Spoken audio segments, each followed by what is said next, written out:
భగవంతుడికి భక్తుడికి అనుసంధానం అంబికా దర్బార్ బత్తి అని. సో నాయకులకు ప్రజలకు అనుసంధానకర్తలుగా సోషల్ మీడియా వారియర్స్ ఉండి ఈ ప్రభుత్వాన్ని తీసుకొచ్చిండ్రు. ఈ ప్రభుత్వాన్ని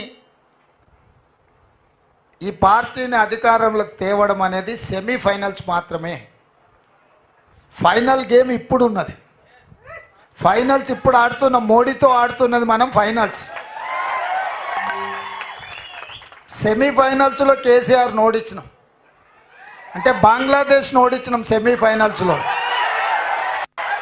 ఇప్పుడు ఫైనల్స్లో పాకిస్తాన్తో కొట్లాడాలి మనం.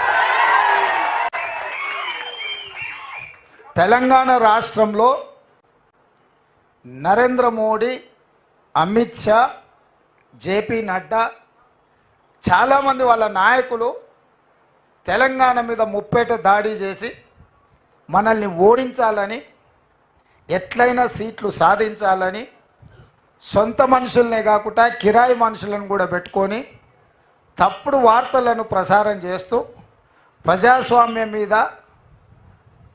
మన పెద్దలు, మన పూర్వీకులు, మన ప్రభుత్వం ఇచ్చిన రిజర్వేషన్ల మీద దాడి చేస్తున్నారు.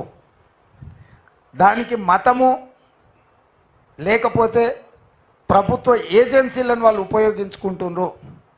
ఈ రెండు అంశాలను స్పష్టంగా ప్రజలకు చెప్పాల్సిన బాధ్యత మా సోషల్ మీడియా వారియర్స్ మీద ఉన్నది. శ్రీరామనవమి వస్తే అదొక పెద్ద సమస్య కింద చిత్రీకరించడానికి బీజేపీ ప్రయత్నం చేస్తుంది. మనందరం మన ఇళ్ళల్లో మన తండ్రులు, తాతలు, ముత్తాతలు శ్రీరామనవమి, హనుమాన్ జయంతి చేసుకోకుండానే పోషమ్మకు, మైసమ్మకు, ఎల్లమ్మకు కోడి గొయ్యకుట్ట, కళ్ళు గొయ్యకుట్టనే మనం ఇంత దూరం వచ్చినామా? తాతకు దగ్గు నేర్పినట్టు ఇప్పుడు కొత్త కొత్త వాళ్ళు తయారైంది. బతుకమ్మ బోనాలకు ఉండెత్తేదేమో కవితమ్మ నేర్పినట్టు, శ్రీరామనవమి, హనుమాన్ జయంతి బండి సంజయో లేకపోతే ధర్మపురి అరవిందో గుండో అరగుండో మనకు నేర్పినట్టుగా ఈరోజు వ్యవహరిస్తున్నారు. ఇట్లాంటి విషయాలను సమయస్ఫూర్తితోని తిప్పికొట్టాలి. ఒకే ఒక్క మాట 2-3 రోజుల నుంచి నేను చెప్తున్నా, దేవుడు గుడిలో ఉండాలి, భక్తి గుండెల్లో ఉండాలి.